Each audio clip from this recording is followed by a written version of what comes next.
Ladies and gentlemen, please welcome Viking Chairman Torstein Hagen.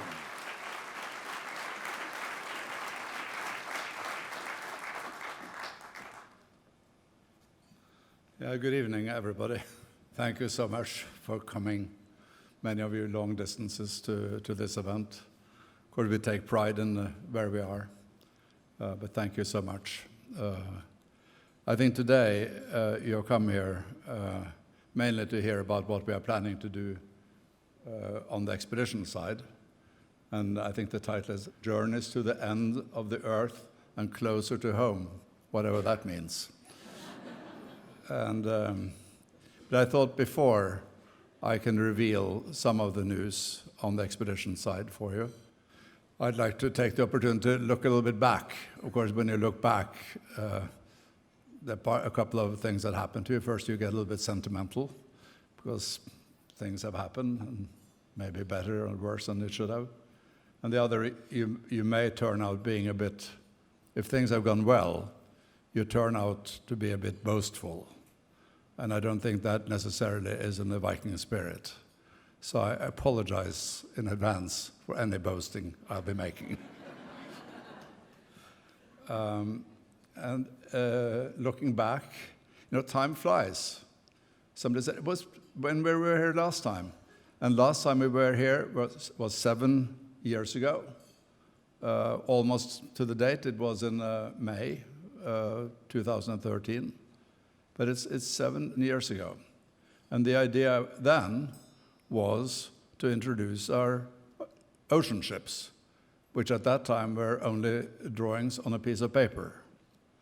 And we made a very nice brochure, very nice artist renderings and all this stuff. And then we said, here we are, the giant river cruise line of the world.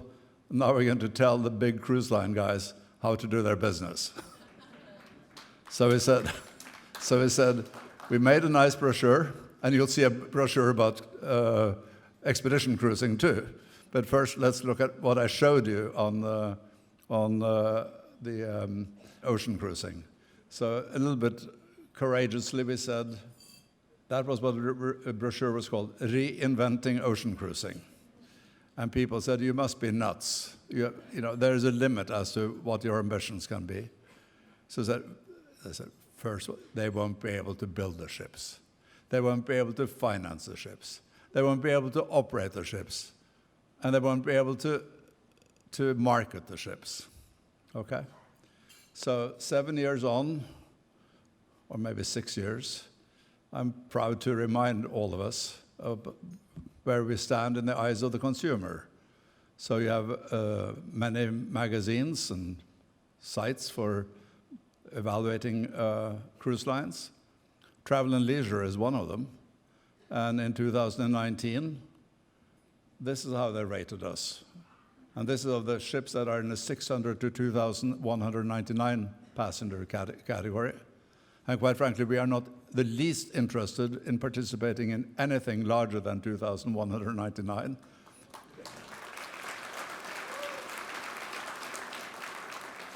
And I don't want to mention names of other people, either for fear of promoting them or for fear of making them feel bad. The latter is okay, by the way. But I remember when we hit number one first time, one of our competitors who had been on that list number one for 19 years in a row accused us in 2016 of being a one-trick pony or first one-time wonder or something like that. And I said, it won't happen again. But at least it happened in 16, 17, 18, and 19. But as our lawyers will say, past performance is no guarantee for future performance. So with all provision, that we can't guarantee. And one day we will forget about this slide too, maybe. But maybe not. Maybe not.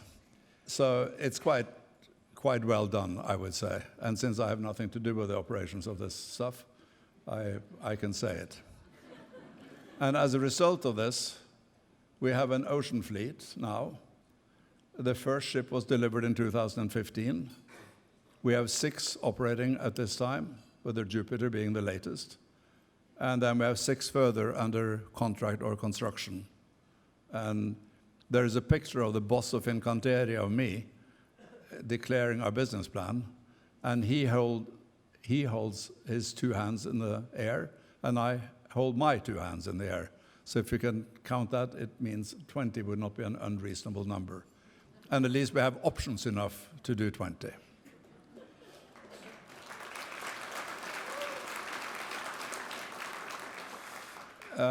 There's been a lot of talk about which segment are we in. And I, once upon a time, worked for a guy called Warren Titus, who started a Royal Viking Line, which was a cruise line of the times. And whatever I may have learned about cruising, I learned from him. But he said, Tor, never use the word luxury. The Royal Viking Line was luxury, I can assure you about it. But don't use that word because it means so many different things to different people. And you can say, many people confuse luxury with opulence, and more is more, and just pile it on thick and in bad taste. But in my mind, and maybe in the Viking mind, means it's simplicity. Make things simple. Don't overdo it. You can still be elegant. And I think one of the characteristics of luxury for me is to be calm and quiet and not sort of shouting. So I think that's what we have done. But we still don't call ourselves luxury. But maybe it's luxury what we have. But there's people who rate or rank market shares and so forth.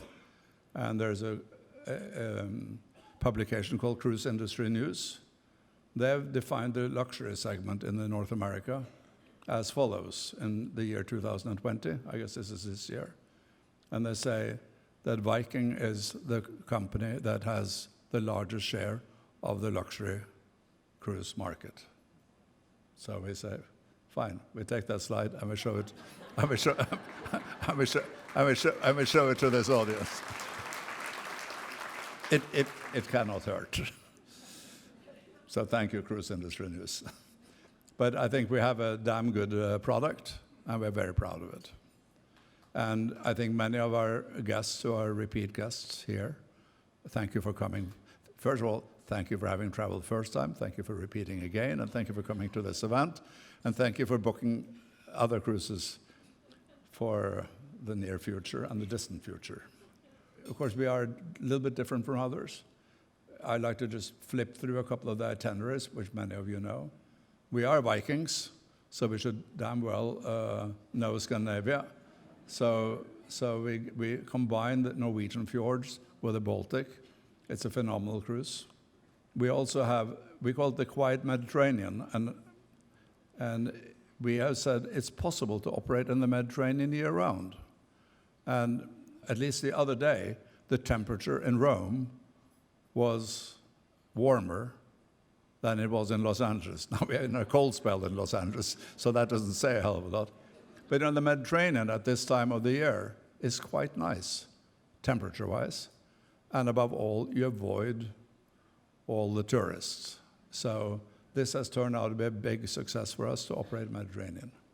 We also operate in the Caribbean. We operate differently because we don't like the big transport distances from Miami to the sun. We start in Puerto Rico, and then we see the highlights of the Caribbean. But of course, we are about the destination as a company. We are also very focused on who our guests are. So I say that I do the market research every day I get out of bed. I look at myself in the mirror as I'm shaving, and I say, hey, what about this and what about that? Because I think I'm not I don't know whether this is true. I'm more than 55, I can guarantee you that. I am English speaking, admittedly with an accent, but that's okay. I am well educated. At least I'm comfortably well off.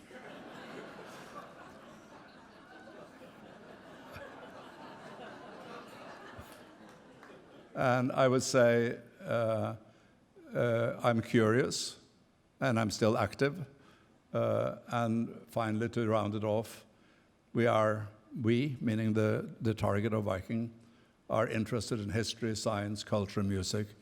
It's not to be there and get drunk and slosh in the sun and so forth.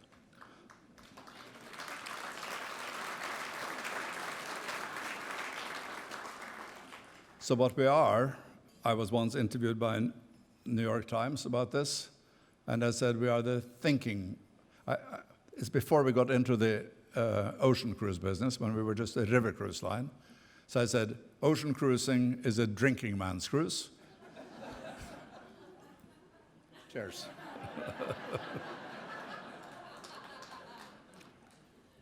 River cruising is a thinking man's cruise, or woman. And of course, New York Times then dropped out the woman part. So I now like to reiterate, we are the thinking person's cruise. And what is it that a thinking person should like? They like small ships, no doubt about it. They like to come to destinations. You know, the big guys say, oh, no, our ship is a destination.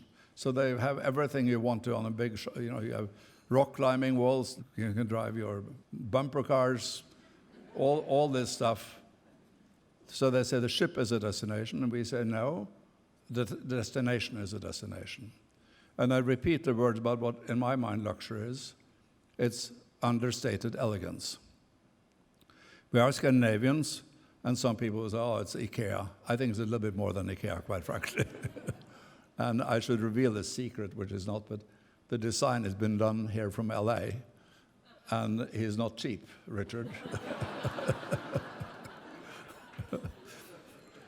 But this is LA.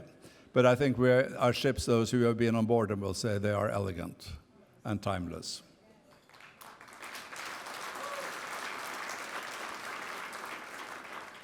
And they're quiet and calm. I think that's important. We feel there's a family feeling among the staff. Karina made the point about the 10,000 members of the family. So at least, in addition to Karina, I have 9,999 others, which is not too bad. We believe in enrichment, and from a pricing point of view, all-inclusive, nickeling and diming is no damn good. We take some curiosity in attention to detail. Some of you have seen this before. You know, whichever hotel you stay at, have you seen a remote control which doesn't require a teenage son to operate? And this one has 6, 8, 9 buttons, and even, well, I'm a technical guy, so I should be able to operate it. And look at the shower, you know, you can tell what's volume, what's cold, and what's and some of you have heard my story about the shampoos and the Hermes bottles and being impossible to open. You have to stick, you know, when you have a Hermes with a round, slippery little thing on top, and you have to stick it into your mouth. First, you have to figure out what is what, and then you stick it into your mouth to open it and twist. So I think these are very practical. It's elegant. It's easy to use. And that's luxury to me. And then there are some things we have defined ourselves as not being, which is very important, what you're not. It's a long list. It's in the brochure that you'll get. But I think I'd like to draw attention to 3 things. No children under 18. Maybe I could say no children, but I think it's important. You know, people maybe like their grandchildren, but they don't like other people's grandchildren.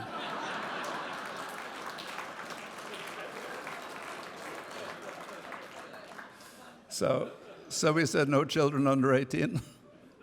We said no casinos, because I think all the stuff it drags with them, and we don't try to compete with Las Vegas. I don't like gambling personally, but you know, there are people who like gambling, but then go to Las Vegas and go to win. And then, as I said, no nickel and diming. It's so damned irritating when you're being had. So I think by defining what you're not, you define a lot. There is more on this list, but I shan't bore you about it. But okay, so I think I can share with you, we have built a damn good ocean product.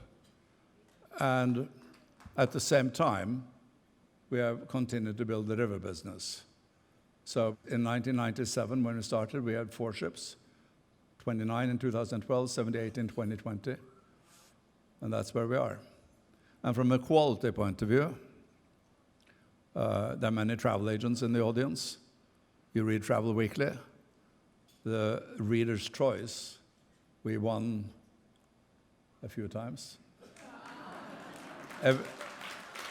Every year since 2006. And from a market share point of view, we all know the river cruise market has developed very quickly. It's been the most rapidly growing part of the cruise business, or maybe even travel business. So from 2012 to 2019, it more than doubled. I think we will take our share of credit for that, because we have spent over $1 billion in marketing river cruises. And some of the other guys have, as they've admitted to us, benefited from being on our coattails. But it hasn't been total wasted for us either, because our market share has increased from 32 to 50%. I think 50% is a good number to stay at. You should have some competition, to stay honest, but not too much. So we have come far. My favorite river cruise is from Moscow to St. Petersburg, where we started the whole thing. And we have others from Amsterdam to Budapest, where you see everything of Europe. Fantastic. And from Amsterdam to Basel, where some of us live. And we have very reason for success. We have these wonderful longships. We have fantastic docking locations. In May, we'll be showing off our docking location that we have for the next 15 years, next to the Eiffel Tower in Paris. So nobody else.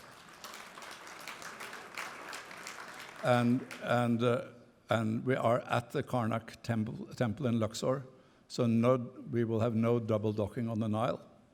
Along European rivers, we have 74 docking places, and I dare say we are the employer of choice. And this has all been accomplished since 1997, when Viking was started in Russia with 2 guys and 2 mobile phones. And that picture is not from Russia, it's when we were at the Schiphol airport, but it's been quite a development. And what's happened is, that's a number, 10,000 employees, 500,000 guests. And look at how well we're booked for next year. 88% of the capacity on the ocean cruises are already sold. This is as of 2 days ago. 70% of the rivers. We have $3 billion in revenue, and our revenue has grown at 24% per year since 2012. So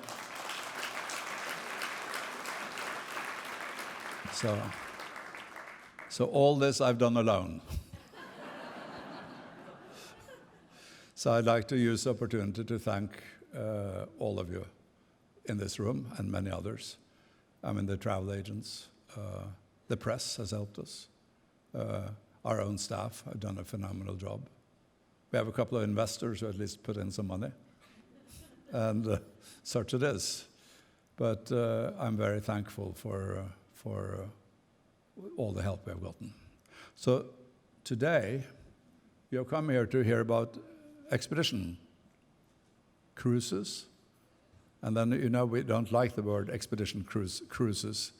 And Karina uses whatever opportunity she can to erase the word cruises from our memory, because it's not really a cruise the way people think about cruises.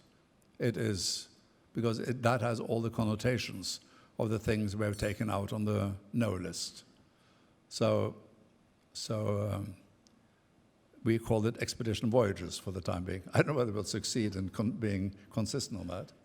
And then we say, equally audacious as 7 years ago, we are now going to perfect expedition voyages. That's our ambition.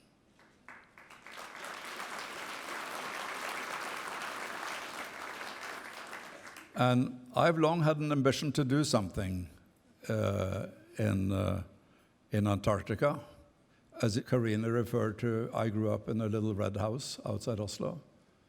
We were not poor, but we're certainly not rich. We had what we needed. But, you know, travel was a luxury for my parents. And my travel was limited to travel by airmail. So I had lots of pen pals in places, and I collected stamps, which helped me learn about the world.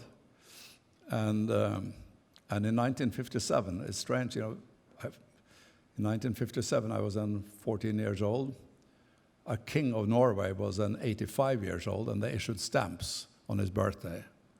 I said, I have to do something interesting with the stamps they issued on his birthday. So I said, let me send off a letter to somewhere as far away as I possibly can. And I addressed it to my sister, Marit Hagen. She's the godmother of the sky. And I sent it to Ushuaia. And you can see here, August 3rd, 1957. Senorita Marit Hagen, Ushuaia, Argentina. And it was sent registered mail, which meant it had to come back. And the backside of the envelope, those who speak Spanish may interpret that, but I guess it says not known here. And you see my address, it says my name and my address. We didn't need any streets or something, it was a small place. So I've had that ambition for a long time. So maybe finally I can make it to Ushuaia. I haven't made it yet, but it looks possible. A couple of more years and we should be there. Our ambitions on expedition cruising has also, in Viking, gone on for a long time. We had our first draft of an expedition ship in 2013, and this is what it looked like. And you've seen some ships like this.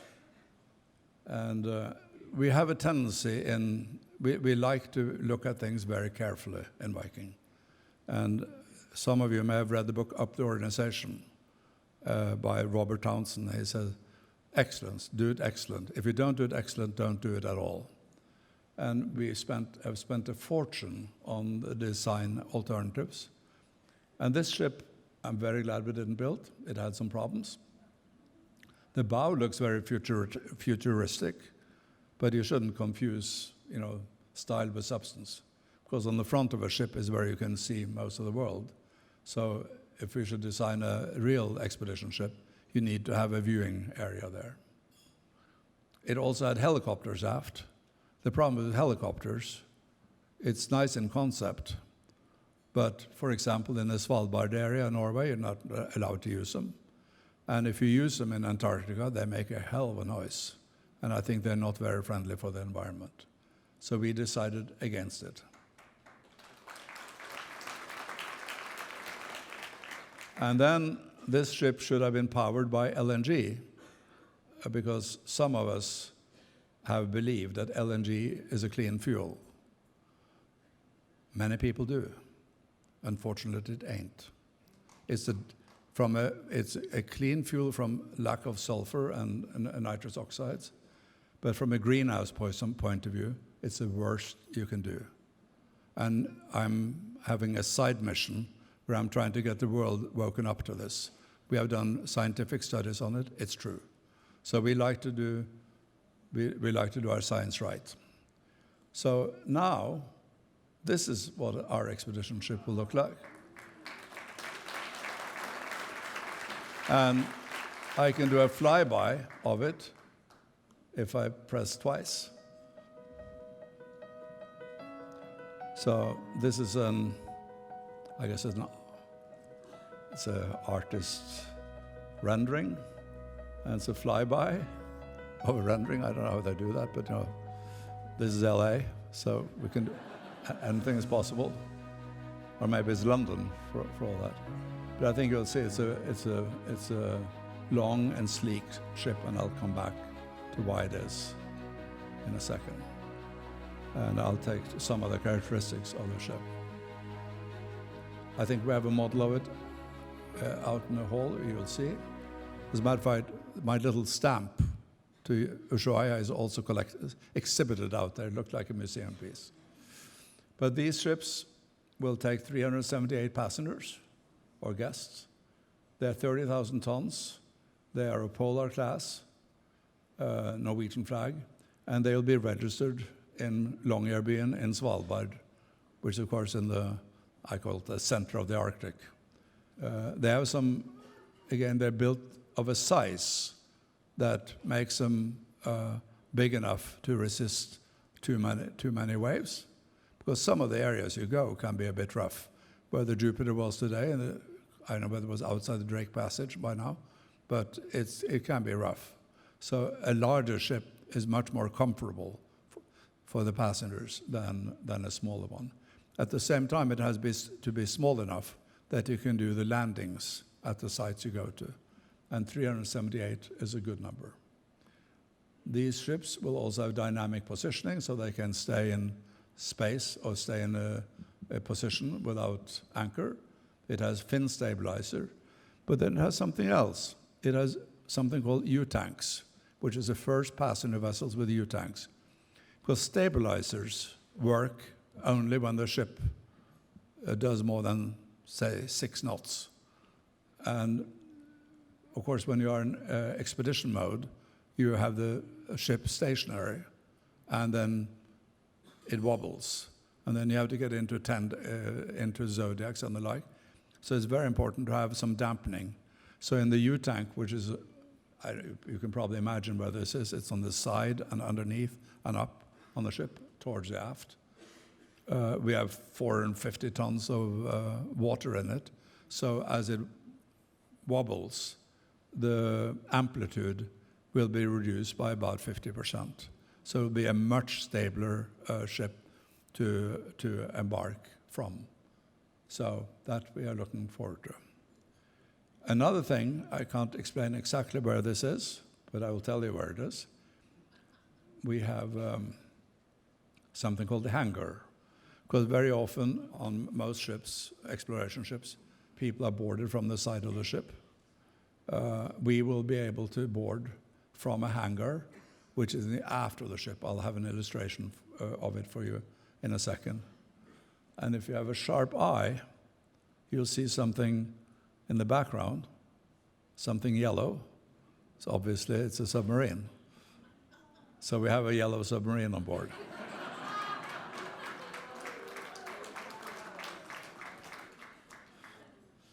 And we are taking care to,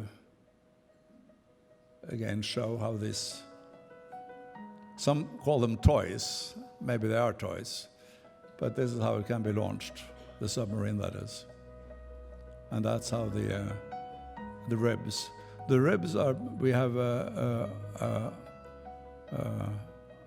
state-of-the-art ribs. They stand for rigid inflatable boats, I believe. And they are good for excursions from the ship. And I think it's a fantastic arrangements we are making.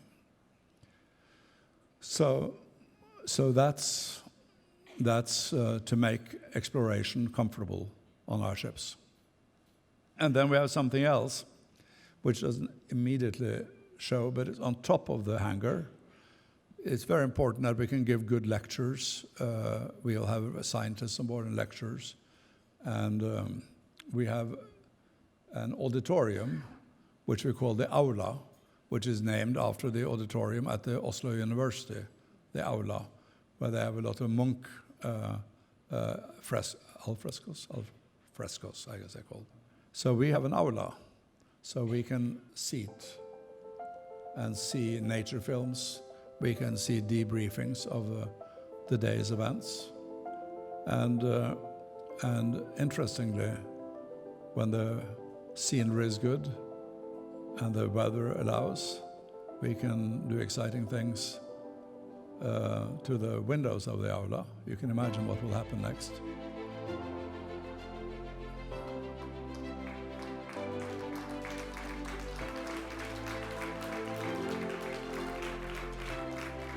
So we,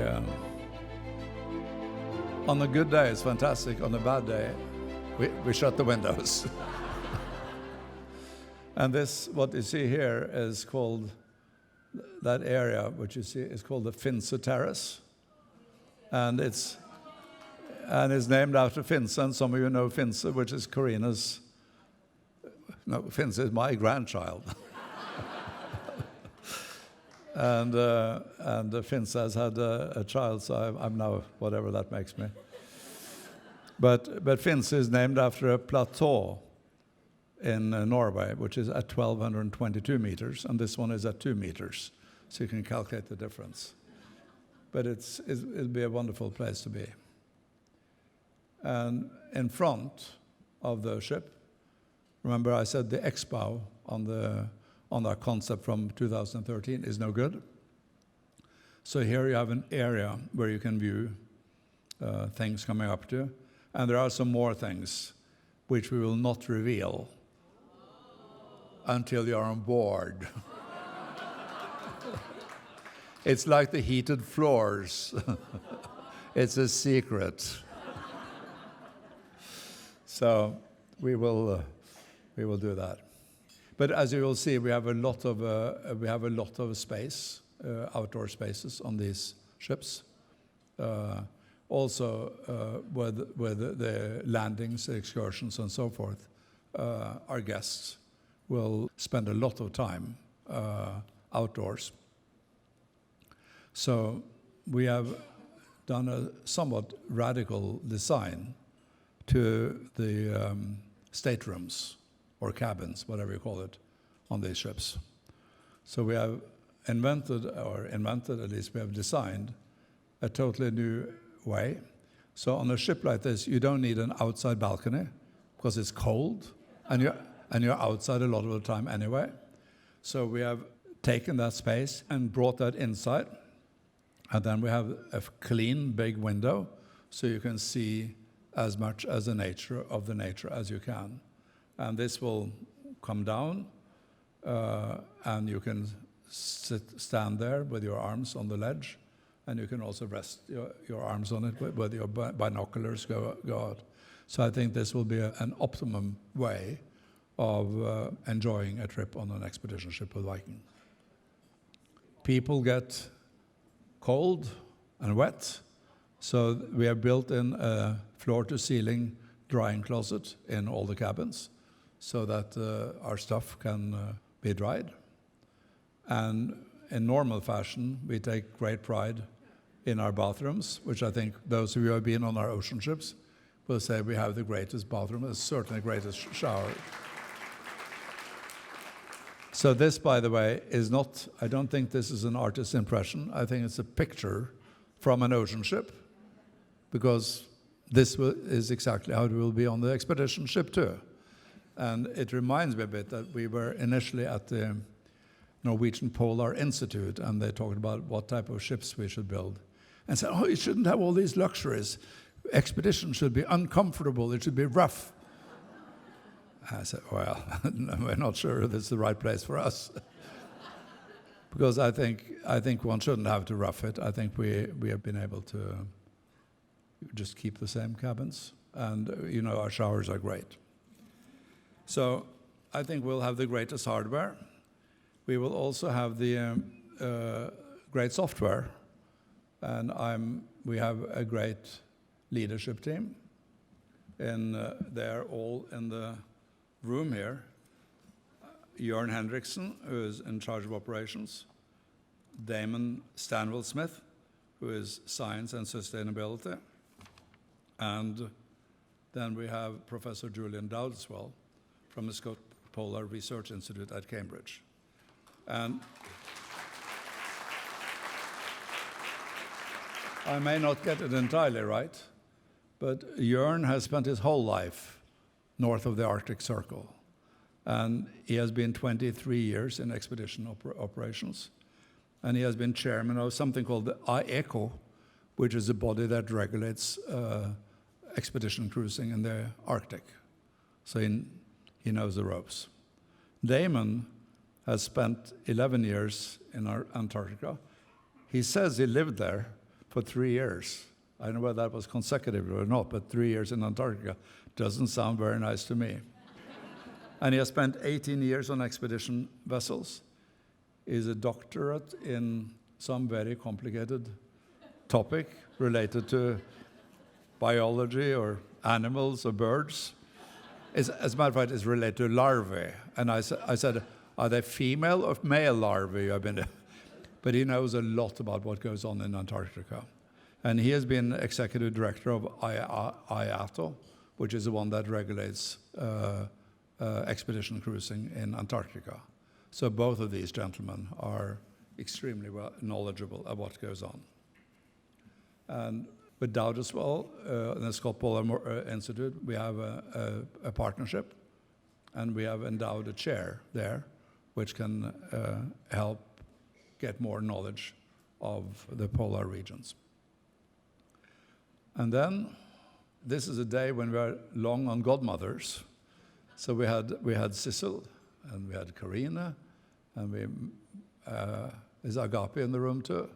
We ran into her yesterday in the restaurant. But we will have future godmothers. So we have Anne Bancroft and Liv Arnesen. Could I shine light on you? And can you stand up? Can you stand up?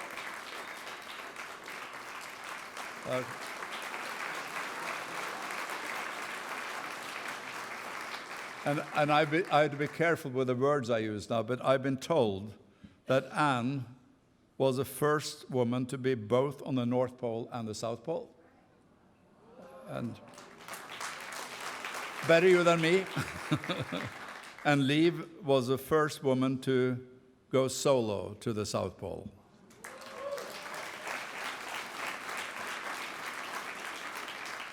And together, they were the first women to cross the Antarctic continent. If I got some commas wrong, because they have so long resumes, but from my simple mind, it's fantastically privileged to have you as godmothers. So thank you in advance. Our scientific partnerships, Scott Polar, Cornell Lab of Ornithology, and NOAA, which is a National Oceanographic and Atmospheric Administration. And we talked a little bit about what goes on there. I think we hope can have a good cooperation in our new area of cruising, which is not the Arctic and not the Antarctic.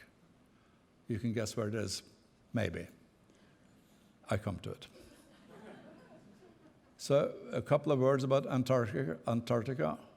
We superimposed a map of the US on it. So Antarctica is big. It has 90% of the fresh water on the Earth's surface, and it's cold, windy, and bloody high up, 8,200 feet on average. So it's not made for human beings. And I don't know how far in the penguins go, but it's an interesting place. We operate cruises from my old favorite town of Ushuaia to this area in the Antarctic Peninsula. We can't exactly say in which sequence because you are scheduled between the various ports at various times, but we can operate to most of the places. We have, I think, 6 cruises in the first season, and we only made them available to past guests, and they've been open to past guests for a month or so, and they sold out. So we'll open up more. And somebody, one of our loyal people, booked the first cruise on this one, and then they booked the first cruise on the Svalbard one, because that's the next area we have. The Svalbard is in part of Norway. It's up north, and we have cruises between Svalbard and Tromsø. And I hadn't been to Svalbard either until recently. And this summer, Karina talked me and some of my colleagues into going there. So I don't know what this picture looks like, but we went there, so I have evidence I've been there. And I think I'm very glad I went, because it's one of the more fantastic experiences I've had. I'm sure Svalbard isn't always like this, but you can see the weather was perfect. Perfect. And we were here with one of the ribs. Of course, we had hoped to see, we saw reindeer, but we didn't see polar bears. It doesn't always happen that you see polar bears, but they are there. And the week before we had been there, our photographer Alistair had been there, and he took this picture. So that's for real. It's not compliment of Getty's. It's compliment of Alistair's. So that's that. Then we have also repositioning from, somebody called it from pole to pole. It isn't quite from pole to pole, but it's a long cruise. There's a long sea leg, but some people like sea legs too. And in due course, we will find an interesting way of coming back north again. And so I think we have done well on our design of the expedition cruising. We have optimized the size of the ships. I think that's very important. Large enough to withstand the most of waves. Well, they withstand all waves, but to make it comfortable. And small enough to come to the places you want to. I talk about all the equipment for expedition, how all we do for learning and enrichment, and about the partnerships we have, and then about the staff. Of course, when all is said and done, the design and techniques is one thing, but if you don't have the right staff, forget about it. And we, as a company, pride ourselves on having great staff. I think you will.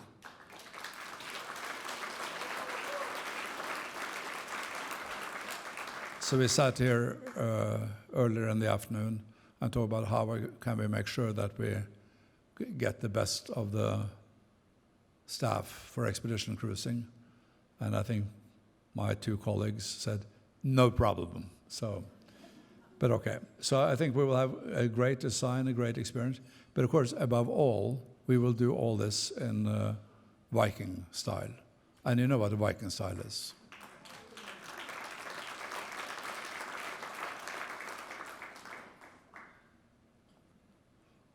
So expedition cruises are not cheap, but we are quite price competitive to most people. But it's not cheap, and it shouldn't be cheap because you have to make sure you have all the right stuff. But we are price competitive. We believe in being that. So I think we have a good product to show you. And of course, if this had been Apple, and this is no Apple, but if it had been Apple, what would he have said?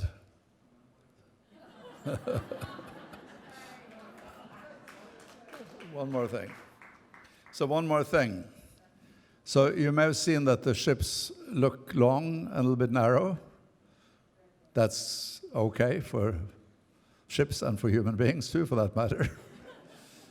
But they're designed for something quite special. Because we do our research, and we know that our guests also like to be cruising near to home. And you heard about these things.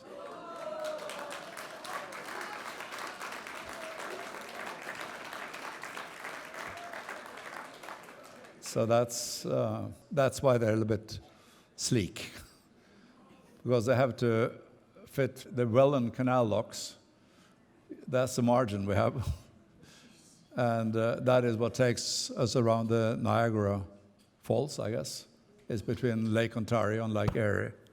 So they're custom made for that. It took us a little bit while with the yard to get it entirely right, but I think we did it in the end. Of course, this allows us to, first of all, reposition the ship from New York to Toronto. That can be done by larger ships. But then you can go to Toronto, Detroit, Mackinac, and Milwaukee. And we haven't been able to find arrangements to come to Chicago yet, but that may happen. And then you can go from, I don't know which way this one goes, Milwaukee to Thunder Bay. And then you can go from Thunder Bay to Milwaukee. And as some of you know, I was fortunate in my youth to spend a year in the United States. I went to college in Connecticut, and we did what boys did at that time, and beer was not out of the question. And our favorite beer at the time was something called Schlitz. And I've never been to Milwaukee, but if they send me an invitation, I can always show up. And they say Schlitz is a beer that made Milwaukee famous. But maybe Viking can help to contribute to it too. So that's a joke for the day. But when all is said and done, I think this new cruising area, the Great Lakes, should be a very interesting place. I think it has been underserved by substandard ships, and I think we can serve it with outstanding ships.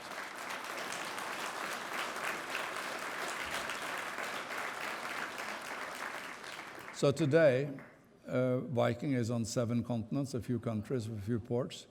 We are on 5 oceans, 20 rivers, and they say 5 Great Lakes. I'm inclined to say 7 Great Lakes, because if you add on Lake Onega and Lake Ladoga in Russia, they are not too shabby either. But in this way, I think we are the company, the travel company, that covers most water systems on Earth. What can you tell us about Mississippi River sailing? I don't take questions today.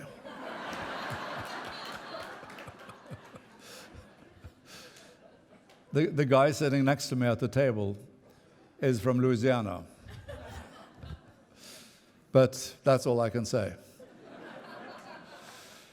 So we have covered, and we really cover, but I agree. And is there anything else missing? Sorry? Okay. Well, there are a couple of other spots, small white spots, but we'll cover them too. I say there's nobody who covers more than we do. And all this we do with one brand called Viking. And I like to think that Viking should be the brand that comes to mind when 55-year-old plus people, English speaking, want to go travel. They shouldn't have to think about anything else. We should be able to deliver it. And so far we do.